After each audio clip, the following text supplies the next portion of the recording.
Hello students, आज मैं फिर आई हूँ और एक नए टॉपिक को लेकर।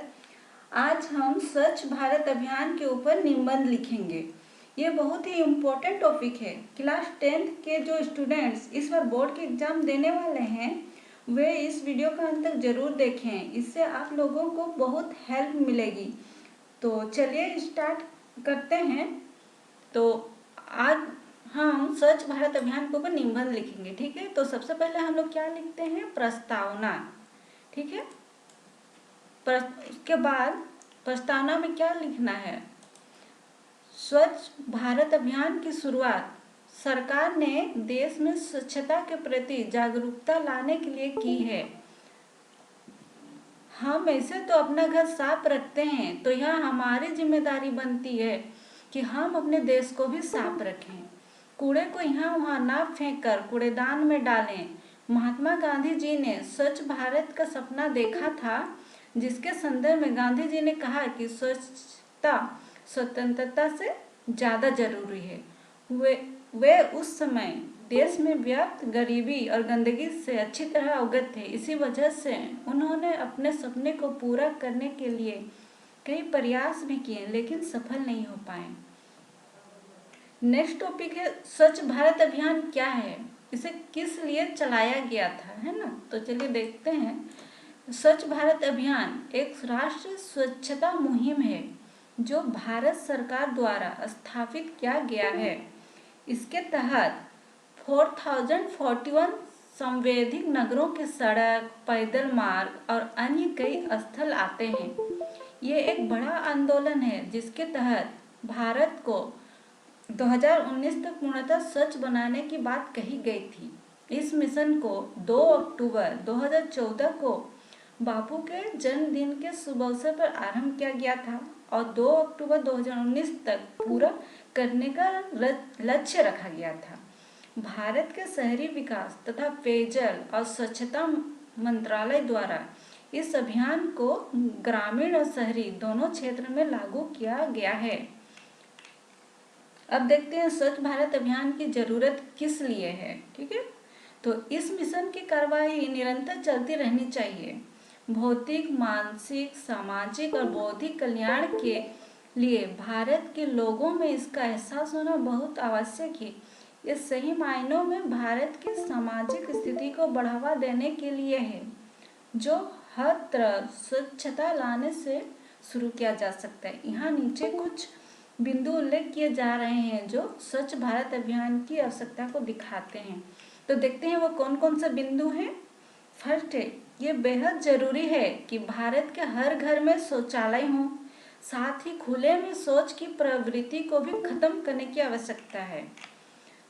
नेक्स्ट पॉइंट है, नगर निगम के कचरे का पुनर्चक्रण और दोबारा इस्तेमाल, सुरक्षित समापन, वैज्ञानिक तरीके से मल प्रबंधन को लागू करना। खुद के स्वास्थ्य के प्रति भारत के लोगों की सोच और स्वभाव में परिवर्तन लाना और साफ सफाई की प्रक्रियाओं का पालन करना। ग्रामीण क्षेत्रों में रहने वाले लोगों में वैश्विक जागरूकता लाने करने के लिए और सामान्य लोगों को स्वास्थ्य से जोड़ने के लिए इसमें काम करने वाले लोगों को स्थानीय स्तर पर कचरे के निष्पादन का नियंत्रण करना, खाका तैयार करने के लिए मदद करना। पूरे भारत में साफ सफाई की सुविधा को विकसित करने के लिए निजी क्षेत्रों की हिस्सेदारी को बढ़ाना। भारत को स्वच्छ और हरियाली मुक्त बनाना। ग्रामीण क्षेत्रों में जीवन की गुणवत्ता में सुधार लाना। स्वस्थ शिक्षा के माध्यम से समुदायों और पंचायती राज संस्थानों को निरंतर साफ सफाई के प्रति जागरूक करना। अब देखते हैं स्वच्छ भारत स्वच्छ विद्यालय अभियान। ये स्वच्छ भारत में ये स्वच्छ विद्यालय अभियान भी चलाया गया था, ठीक है। तो ये अभियान केंद्रीय मानव संसाधन मंत्रालय द्वारा चलाया गया था। किसके द्वारा चलाया गया था? केंद्रीय मानव संसाधन द्वारा, है ना। और इसका उद्देश्य भी स्कूलों में स्वच्छता लाना है। इस कार्यक्रम के तहत 25 सितंबर 2014 से 31 अक्टूबर 2014 तक केंद्रीय विद्यालय और नवोदय विद्यालय संगठन, जहां कई सारे स्वच्छता क्रियाकलाप आयोजित किए गए, जैसे कि विद्यार्थियों द्वारा स्वच्छता के विभिन्न पहलुओं पर चर्चा किया गया। इससे संबंधित महात्मा गांधी की शिक्षा, स्वच्छता और स्वस्थ विज्ञान के विषय पर चर्चा, स्वच्छता क्रियाकलाप, ये सब किया गया था, है ना। फिर स्कूल क्षेत्र में साफ सफाई, महान व्यक्तियों के योगदान पर भाषण, निबंध लेखन प्रतियोगिता, कला, फिल्म, चर्चा, चित्रकारी तथा स्वस्थ और स्वच्छता पर नाटक मंचन आदि किया गया था।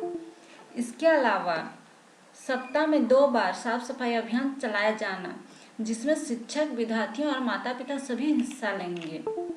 अब हम इसका लास्ट टॉपिक पे आते हैं, क्या है, निष्कर्ष। लास्ट में निष्कर्ष में आते हैं। हम कह सकते हैं कि इस वर्ष के हमारे लक्ष्य में हम काफ़ी हद तक सफल हो गए हैं। जैसा कि हम सभी ने कहावत में सुना है, स्वच्छता भगवान की ओर अगला कदम है ना।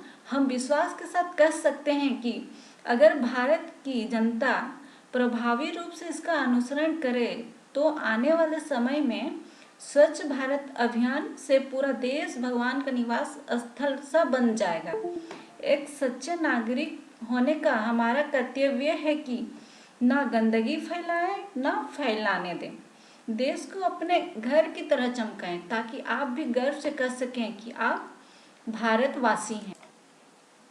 ये निबंध बहुत ही इम्पोर्टेंट है। अगर आप इसका PDF पाना चाहते हैं तो हमारे टेलीग्राम चैनल से जुड़ सकते हैं। अगर आपको हमारी ये वीडियो अच्छी लगी हो तो वीडियो को लाइक, कमेंट, शेयर जरूर करें और चैनल को सब्सक्राइब जरूर करें। हम कल फिर मिलेंगे एक और इम्पोर्टेंट निबंध को लेके। आज बस इतना ही।